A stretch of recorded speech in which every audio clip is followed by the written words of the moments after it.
So throughout this course, I have learned, first I've just learned pretty much everything that we have,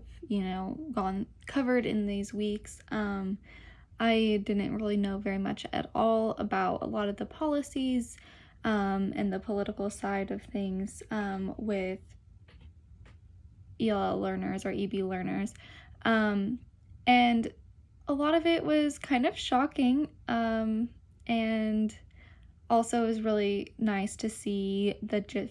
changes that have been, positive changes in policies and laws, and different amendments that, did improve things. And so as I went through the term, I was definitely a little taken aback every once in a while, especially with the propositions in California and Arizona and Massachusetts, and then how it didn't pass in Colorado, as we read about in Right, and then we also watched the videos. I was just really just taken aback. I couldn't believe that we were, able to vote on something that is being proposed by somebody who has like very little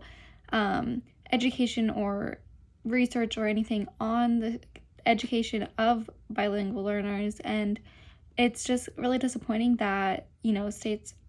were voting on things that really shouldn't have honestly been really considered at all. I think that we kind of need to mandate what we can vote on if we are going to vote on something that's being proposed by somebody who has, no information or very little information on the topic, and then we're going to vote on it, but with people who are also not educated on the topic, then it just is like a recipe for disaster. So I feel like first we need to have some kind of, mandate about if proposals being proposed by people who have researched or have shown that they have talked to people who have researched, thoroughly before making a proposition or an amendment or anything like that. And then also the voters, I think, do need to be at least a little bit educated on what they're voting on, whether it's, just like, here is some research in like a pamphlet, please read this before you vote, so you have at least some idea of what you're voting on and how that's actually going to impact students, because I just think that that's really horrible that those things could even be voted on with such a lack of education on the topic. And then for the ways that I would be an advocate for my students, first, I would just make sure to be involved in politics as much as possible, in being, joining committees and organizations that support and provide resources and, are involved in the politics around education for EB learners, and making sure that